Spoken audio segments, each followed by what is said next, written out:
সবাইকে জয় যিশু। আমাদের মহান প্রেমময় পিতা প্রভু যীশু খ্রিস্টের নামে আমি সবাইকে স্বাগত জানাই। আসুন আমরা ঈশ্বরকে ধন্যবাদ করি, তার নামকে উচ্চীকৃত গৌরবান্বিত করি, কারণ তার একটি নতুন দিন তিনি আমাদের জীবনে যোগ করলেন। তাই আসুন আজকের এই সকালে আমরা ঈশ্বরকে ধন্যবাদ সহকারে তার বাক্যপাঠের মধ্য দিয়ে যাই। আজকে আমি বিশেষ এক বিষয়ের উপরে আমি আজকে বাক্য থেকে আপনাদের সামনে তুলে ধরব, যে ক্ষমাশীলতা। আমরা বাইবেল মানে আমরা ঈশ্বরের বাক্য মানে আমরা জানি যে ক্ষমা, এখানে প্রভু যীশু যে ক্ষমা সম্পর্কে বলে গেছেন বাইবেলে, সেই ক্ষমা সম্পর্কে আমরা আজকে জানবো। আমরা মথিলিখিত সুসমাচার তার 18 অধ্যায়ে আমি 21 এবং 22 পদ আপনাদের সামনে পড়ছি। এখানে ঈশ্বরের বাক্য বলে, তখন পিতর তাহার নিকটে আসিয়া কহিলেন, প্রভু, আমার ভ্রাতা আমার নিকটে কতবার অপরাধ করিলে আমি তাহাকে ক্ষমা করিব? কি 7 বার পর্যন্ত? যীশু তাহাকে কহিলেন, তোমাকে বলিতেছি না 7 বার পর্যন্ত, কিন্তু 70 গুণ 7 বার পর্যন্ত। আমরা ঈশ্বরের বাক্য পাঠ করলাম। এখানে একদিন পিতর, প্রভু যীশুর সব থেকে কাছের শিষ্য, প্রিয় শিষ্য পিতর, তিনি এসে প্রভুকে জিজ্ঞাসা করে বসলেন যে আমাদের সামনে যে অপরাধী থাকে তাকে আমরা কতবার পর্যন্ত আমরা ক্ষমা করতে পারি। কারণ প্রভু যীশু তাদেরকে হয়তো ক্ষমা সম্বন্ধে কোনো শিক্ষা দিয়েছেন, এবং কিভাবে সেই ক্ষমাপূর্ণভাবে আমাদের জীবনযাপন করতে হবে সে বিষয়ে হয়তো তিনি শিক্ষা দিয়েছেন। তাই পিতর এখানে প্রভুকে জিজ্ঞেস করছে যে আমরা তাহলে কতবার ক্ষমা করতে পারবো, কতবার আমরা ক্ষমা করতে পারবো। এখানে প্রভু যীশু তাকে উত্তর করলেন যে শুধু 7 বার নয়, আমি বলছি 7 গুণ 70 বার। 7 গুণ 70 বার মানে আমরা সাধারণ দৃষ্টিতে দেখি যে 420 বার, কিন্তু এখানে 420 বার নয়, 7 করে এরকম 70 বার যদি আমরা 7 লিখে গুণ করি, যেটা হয় সেটা, অর্থাৎ তার সংখ্যাটা অনেক বড়। তাই প্রিয় ভাই বোনেরা, যে ক্ষমা, বাইবেলে আমাদের ক্ষমার যে ব্যাপারটা প্রভু যীশু বারবার আমাদেরকে বলেছেন, এটা আমাদের কাছে অনেক গুরুত্বপূর্ণ ব্যাপার। তাই আমাদের জীবনেও আমরা ক্ষমা কথাটিকে আমাদের হৃদয়ে আমরা গেঁথে নিই, কারণ আমরা যদি কাউকে ক্ষমা না করতে পারি তাহলে ঈশ্বর আমাদিগকে ক্ষমা করেন না। তাই আমাদের ক্ষমা করা খুবই দরকার রয়েছে। কারণ আমরা সব সময় এটা দেখি যে অন্য যদি আমাদেরকে কিছু বলে, বা অন্যরা যদি আমাদেরকে কোনো দুঃখ দেয়, কষ্ট দেয়, বা আমাদের বিরুদ্ধে কোনো অপরাধ করে, তখন আমরা সেই সামনে মানুষটিকে ক্ষমা করতে পারি না। কিন্তু আমরা যদি প্রভু যীশুর দিকে একবার তাকিয়ে দেখি যে তাকে কত না কষ্ট সহ্য করতে হয়েছিল এই জগতে, তিনি যখন ছিলেন, তাকে ফরিসিরা, সদ্দুকীরা তাকে কিভাবে কষ্ট করেছিল, কিভাবে তাকে নির্যাতন করেছিল, তার মাথায় কাঁটার মুকুট দিয়েছিল, গায়ে থুতু ছিটিয়েছিল, এমনকি তাকে ক্রুশও মৃত্যুবরণ করতে হয়েছে। আমরা দেখি যে প্রভু যীশু ক্রুশের উপর থেকেও তার সেই ক্ষমার বাণী আমরা জানি প্রত্যেকে, যে সেখান থেকেও তিনি বলে গেছেন যে প্রীত, তুমি ইহাদিগকে ক্ষমা করো, কারণ ইহারা কি করিতেছে তাহা জানে না। তাই প্রিয় ভাই বোনেরা, যে ক্ষমা আমাদের বিশ্বাসী জীবনে একটা বিরাট অঙ্গ, যেটা আমরা ক্ষমা ছাড়া আমরা পারি না থাকতে। তাই আসুন আমি ক্ষমা সম্পর্কে আরও কিছু ঈশ্বরের বাক্য আমি আপনাদেরকে আজকে পাঠ করে শোনাই। কোথায় কোথায় ক্ষমা সম্বন্ধে বাক্য লেখা আছে তাই আমি বলছি। ইফিসীয় তার 4 অধ্যায় 32 পদে লেখা আছে, তোমরা পরস্পর মধুর স্বভাব ও করুণ চিত্ত হও, তোমরা পরস্পর ক্ষমা করো, যেমন খ্রিস্ট ও ঈশ্বর ও খ্রিস্টে তোমাদিগকে ক্ষমা করিয়াছেন। অর্থাৎ প্রভু যীশু যেভাবে আমাদেরকে ক্ষমা করেছেন, আমাদেরকে সেভাবে হতে বলা হচ্ছে ইফিসীয় বাক্যে। আমরা মথিলিখিত সুসমাচার তার 6 অধ্যায় 14 পদে পাই, কারণ তোমরা যদি লোকের অপরাধ ক্ষমা করো, তবে তোমাদের স্বর্গীয় পিতা তোমাদিগকেও ক্ষমা করিবেন। অর্থাৎ আমরা এখানে, আমি আগেই বললাম যে আমরা যদি অন্যকে ক্ষমা না করতে পারি তাহলে ঈশ্বর আমাদিগকে ক্ষমা করেন না। আমরা কলসীয় তার 3 অধ্যায় 13 পদে দেখি, পরস্পর সহনশীল হও, এবং যদি কাহাকেও দোষ দিবার কারণ থাকে তবে পরস্পর ক্ষমা করো, প্রভু যেমন তোমাদিগকে ক্ষমা করিয়াছেন তোমরাও তেমনি করো। অর্থাৎ এখানেও আমরা ঠিক একই বাক্য পাই, যে কাহার সম্বন্ধে যদি আমাদের দোষ দেবার বা কার সম্বন্ধে যদি কিছু বলার থাকে, তা আমাদের ঈশ্বরের সামনে আসার আগে তাকে আমাদেরকে ক্ষমা করতে হবে, কারণ ঈশ্বর তাতে সন্তুষ্ট হন। আমরা দ্বিতীয় বংশাবলী 7 অধ্যায় 14 পদে দেখি, এখানে আমার প্রজারা যাদের উপরে আমার নাম কৃতিত হইয়াছে তাহারা যদি নম্র হইয়া প্রার্থনা করে ও আমার মুখের অন্বেষণ করে এবং তাহাদের কুপথ হইতে ফিরে, তবে আমি স্বর্গ হইতে তাহা শুনিব, তাহাদের পাপ ক্ষমা করিব ও তাহাদের দেশ আরোগ্য করিব। আমরা এখানে দেখি যে এখানেও যে প্রজারা যারা ঈশ্বরের বিরুদ্ধে পাপ করেছে সেই সমস্ত প্রজাদের কথা এখানে বলা হচ্ছে। তারা যদি বলছে যে নম্রভাবে প্রার্থনা করে, ঈশ্বরের মুখের অন্বেষণ করে, তাহলে তিনি কি বলছেন, এবং কুপথ থেকে ফিরে, তাহলে তিনি কি বলছেন যে তিনি স্বর্গ হতে দেখবেন, তাদের প্রার্থনা শুনবেন এবং তাদেরকে ক্ষমা করবেন এবং তাদের দেশকে আরোগ্য করবেন। আমরা লূক লিখিত সুসমাচার তার 6 অধ্যায় 37 পদে দেখি, আর তোমরা বিচার করিও না, তবে বিচারিত হইবে না, তবে আর দোষী করিও না, তাহাতে দোষীকৃত হইবে না। তোমরা ছাড়িয়া দিও, তাহাতে তোমাদেরও ছাড়িয়া দেওয়া যাইবে। অর্থাৎ ক্ষমা না করা মানে ধরে রাখা। আমরা অনেক সময় দেখি যে আমাদের সম্মুখে যাদের সঙ্গে আমাদের বনিবনা হয় না, যাদের সাথে ঝগড়াঝাটি করি, তখন কি হয়, তখন আমরা হয়তো ঈশ্বরের বাক্য জানার পরে হয়তো আমরা কেউ জোর করে বললো যে না, যা হয়েছে ক্ষমা করে দাও, কিন্তু আমরা কি করি যে ক্ষমা করে দিই, কিন্তু আমরা সেটাকে মন থেকে ছেড়ে ফেলতে পারি না। সেই জন্য আমাদেরকে ঈশ্বরের বাক্য বলে যে তুমি যদি ধরে রাখো, তুমি যদি নিজেকে ওইভাবে ধরে রাখো, তাহলে তোমাকেও ধরে রাখা হবে, ছাড়া হবে না। অর্থাৎ আমাদের অপরাধ সকল, আমরাও তো অপরাধ করি, আমরাও তো রক্ত মাংসের মানুষ, আমরাও অপরাধ করি, কিন্তু আমাদের দোষ তখন ক্ষমা হবে না। আমরা হাজার ঈশ্বরের কাছে ক্ষমা প্রার্থনা করলেও হবে না, কারণ যদি আমরা আমাদের শত্রুদিগকে, আমাদের বন্ধুদেরকে আমরা যদি ক্ষমা না করতে পারি। আমরা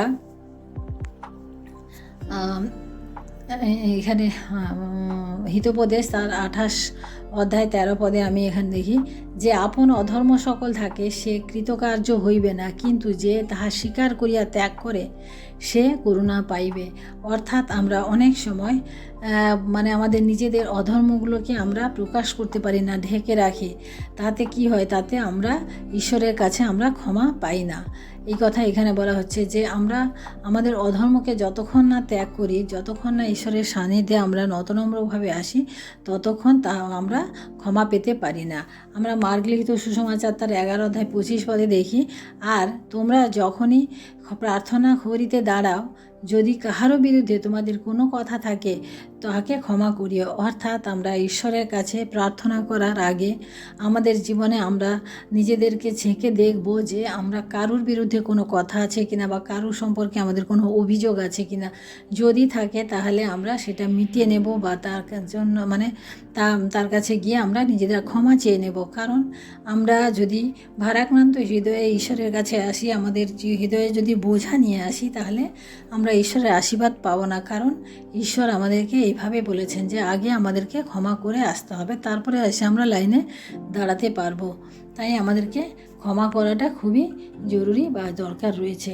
আমরা প্রেরিতের পুস্তক তার 13 অধ্যায় 38 এবং 39 পদ আমি পাঠ করি।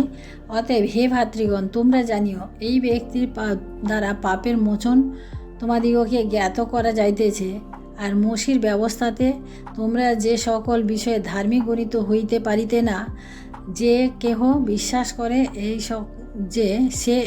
সেই সকল বিষয়ে এই ব্যক্তিকেই ধার্মিক গণিত হয়।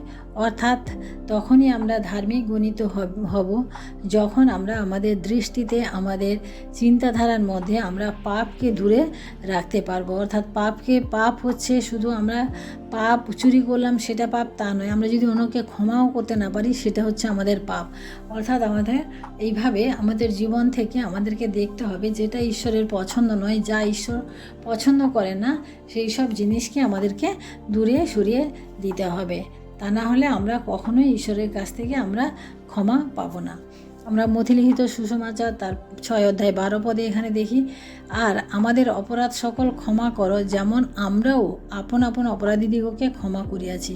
প্রভু যীশু এই প্রার্থনা আমাদেরকে শিখিয়েছিলেন। মথিলিখিত সুসমাচার 6 অধ্যায়ে আমরা জানি 6 থেকে 12 পদের মধ্যে আমরা এখানে জানি যে এখানে প্রভু যীশু তার শিষ্যদেরকে প্রার্থনা করা শেখাচ্ছিলেন। কিভাবে যে ঈশ্বরের কাছে তখনই আমি ক্ষমা প্রার্থনা করতে পারবো যখন আমি আমার নিজের অপরাধীদিগকে আমি ক্ষমা করেছি। কারণ আমরা এই বলেই প্রার্থনা করব যে তুমি আমাদের অপরাধ সকল ক্ষমা করো, যেমন আমরাও আপন আপন অপরাধীদিগকে ক্ষমা করিয়াছি। মানে আগে আমাদেরকে করতে হবে ক্ষমা, তারপরে আমরা ঈশ্বরের কাছ থেকে ক্ষমা চাইতে পারবো। তাই প্রিয় ভাই বোনেরা, আমরা আজকে ঈশ্বরের বাক্য থেকে দেখলাম যে ক্ষমা জিনিসটা আমাদেরকে অনেক মধুর করে দেয়। মানে একটা ছোট্ট ব্যাপার যেটা ক্ষমা, আমরা যখন করি, কাউকে করি, তখন আমরা তার আরও কাছে, আরও নিকটবর্তী আমরা চলে আসি। সেই জন্য আমরা এখানে আমি লোকলিখিত সুসমাচারে যেটা আমরা পাঠ করলাম, মথিলিখিত পাঠ করলাম, সেটা আমরা লোকলিখিত সুসমাচার 17 অধ্যায় 3-4 পদে দেখি, তোমার ভ্রাতা যদি পাপ করে তাহাকে অনুযোগ করিও, আর সে যদি অনুতাপ করে তাহাকে ক্ষমা করিও। আর সে যদি দিনের মধ্যে 7 বার তোমার বিরুদ্ধে পাপ করে, তার 7 বার তোমার কাছে ফিরিয়া আইসা বলে, অনুতাপ করিলাম, তবে তাহাকে ক্ষমা করিও।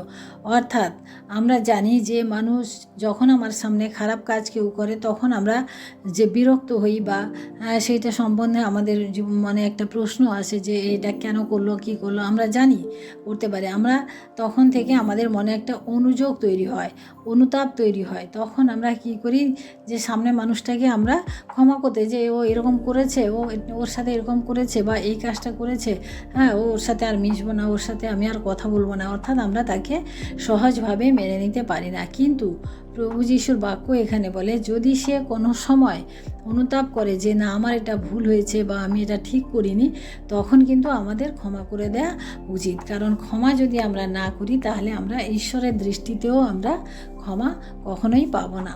তাই আমি প্রেরিতের আমি আর একটি বাক্য পাঠ করি, 2 অধ্যায় 38 পদ। এখানে তখন পিতর তাহাদিগকে কইলেন, মন ফিরাও এবং তোমরা প্রত্যেকজন তোমাদের পাপমোচনের নিমিত্ত যীশু খ্রিস্টের নামে বাপ্তিস্ম হও, তাহা হইলে পবিত্র আত্মা রূপ দান প্রাপ্ত হইবে। অর্থাৎ এখানে আমাদের আত্মার পবিত্রতা সম্বন্ধে বলা হয়েছে। আমরা আত্মাতে তখনই পবিত্র হব যখন আমরা অন্যকে ক্ষমা করে দিয়ে প্রভু যিশুকে আমাদের জীবনের মুক্তিদাতা হিসাবে গ্রহণ করতে পারবো এবং আমরা বাপ্তিস্মের মধ্য দিয়ে আমাদের খ্রিস্ট জীবন আমরা শুরু করতে পারবো। তখনই আমাদের জীবন মানে ঈশ্বরে বিশ্বস্ত হবে বা ঈশ্বরের সহিত আমরা গমনাগমন তখনই আমরা করতে পারবো। তাই প্রিয় ভাই বোনেরা, আমরা আজকে যে বিষয় নিয়ে পাঠ করলাম যে ক্ষমা কিন্তু আমাদেরকে করা উচিত। কারণ ক্ষমা যদি আমরা না করি, তাহলে আমরা আমাদের ঈশ্বরের কাছ থেকেও আমরা ক্ষমা পেতে পারি না। তাই আসুন আমরা আজকে ঈশ্বরকে ধন্যবাদ দিই এবং আমরা চেষ্টা করব যে আমরাও যেন আমাদের অপরাধীদিগকে, আমাদের পরিবারকে আমরা যেন ক্ষমা করতে পারি। অনেক সময় আমাদের স্বামী স্ত্রীর মধ্যে, সন্তান সন্ততিদের মধ্যে এমন ভুল বোঝাবুঝি হয়ে যায় যেটাতে আমরা ক্ষমা করতে পারি না, এগিয়ে যেতে পারি না। কিন্তু আমাদের উচিত, আমাদের ঈশ্বরের বাক্য আছে যে আমরা ক্ষমা যেন করি। কারণ ক্ষমা যদি আমরা না করি, যত বড় বড় বাইবেল পাঠ করি না কেন, যত বড় বড় বাইবেল শিক্ষা দিই না কেন, আমাদের সমস্ত কিছুই বৃথা। কারণ ঈশ্বর আমাদিগকে কখনোই ক্ষমা করেন না। তাই আসুন আমরা আজকে ঈশ্বরকে ধন্যবাদ দিই এবং আমাদের হৃদয়ে যে ক্ষমা কথাটা, সেটাকে আমরা হৃদয়ে আমরা সঠিকভাবে আমরা বসিয়ে নিই, যাতে আমরা অন্যকে আমরা ক্ষমা করতে পারি। কে আমাকে ক্ষমা করলো না করলো জানার দরকার নেই, কিন্তু আমরা যেন আমাদের সামনের যে অপরাধী থাকে বা যে সামনের মানুষটি থাকে, যাকে আমাদের পছন্দ না, যাকে তার কোনো বিষয় আমাদের ভালো লাগে না, তাকেও আমরা যেন ক্ষমা করে সহজ মনে নিতে পারি। কারণ ঈশ্বরের রাজ্যে কোনো জটিলতা নেই, সব কিছু সহজ সরলভাবে। তাই আসুন আমরা প্রার্থনা করি। Hallelujah, hallelujah, hallelujah. ধন্যবাদ, ধন্যবাদ, ধন্যবাদ মহান প্রেমময় পিতা, তোমার মহান নামে ধন্যবাদ প্রশংসা করি প্রভু। আজকের এই সুন্দর দিনে প্রভুগো আরেকটিবার প্রভু তোমার বাক্য পাঠের মধ্য দিয়ে প্রভুগো আমরা আজকের এই দিন শুরু করেছি প্রভু। তাই তোমায় ধন্যবাদ দিই পিতা, তোমায় ধন্যবাদ দিই পিতা। আজকে যে ক্ষমার বিষয়ে যে বাক্য আমরা পাঠ করলাম প্রভুগো, তুমি তা আমাদের হৃদয়ে গেঁথে রাখতে তুমি সাহায্য করো প্রভু। তুমি বলেছ যে 7 গুণ 70 বার, অর্থাৎ প্রভু সে অবর্ণনীয় নাম্বার প্রভু। আমরা জানি অনেক বড় নাম্বারে আমাদেরকে ক্ষমা করতে, কিন্তু প্রভু আমাদের জীবনকাল প্রভু অল্প। কারণ আমরা এই জগতে চিরদিন চিরদিনের জন্য আসিনি প্রভু, আমরা খুব অল্প সময়ের জন্য এসেছি প্রভু, কিন্তু এই সময়ের মধ্যে প্রভু আমরা চাই প্রভু একে অপরকে ক্ষমা করে, একে অপরের পরিপূরক হয়ে, একে অপরকে প্রেম করে আমরা যেন বেঁচে থাকি বাবু প্রভু। যতদিন তুমি না আসো প্রভু, সেই তোমার দ্বিতীয় আগমন পর্যন্ত প্রভু আমরা যেন অপেক্ষা করতে পারি। কারণ প্রভু তুমি বলেছ আমরা যদি অন্যকে ক্ষমা না করি তাহলে আমরাও কোনোদিন ক্ষমা পাবো না। তাই তোমার কাছে বিনতি প্রার্থনা করি প্রভু, আমাদেরকে সেই ক্ষমার হৃদয় দাও, ক্ষমাশীলতার হৃদয় দাও প্রভু, যাতে আমরা অন্যকে সহজে ক্ষমা করে দিতে পারি প্রভু। কারণ তাতেই আনন্দ, তাতেই শান্তি, তাতেই প্রেম রয়েছে। ধন্যবাদ করি প্রভু তোমার মহান অনুগ্রহের জন্য, তোমার দয়ার জন্য। সারাদিনের ভার তোমার হাতে রাখি প্রভু, আমাদের প্রত্যেককে তুমি আশীর্বাদ করো। সমস্ত ভাই বোন যারা আমার ইউটিউব চ্যানেল থেকে যারা আমার বাক্য পাঠ শোনেন, যারা আমার সাথে থাকেন, তাদের প্রত্যেক পরিবারকে তুমি আশীর্বাদ করো প্রভু, এবং প্রত্যেককে তুমি ক্ষমাশীলতার হৃদয় দাও। ধন্যবাদ করি প্রভু, আজকে দিনের ভার তোমার হস্তে রেখে এই বিনতি প্রার্থনা চাই আমাদের মুক্তিদাতা ত্রাণকর্তা প্রভু যীশু খ্রিস্ট তোমারই নামে, আমেন। সবাইকে জয় যীশু। সবাই ভালো থাকবেন, সুস্থ থাকবেন। আজকের দিন সবার শুভ হোক। জয় যীশু।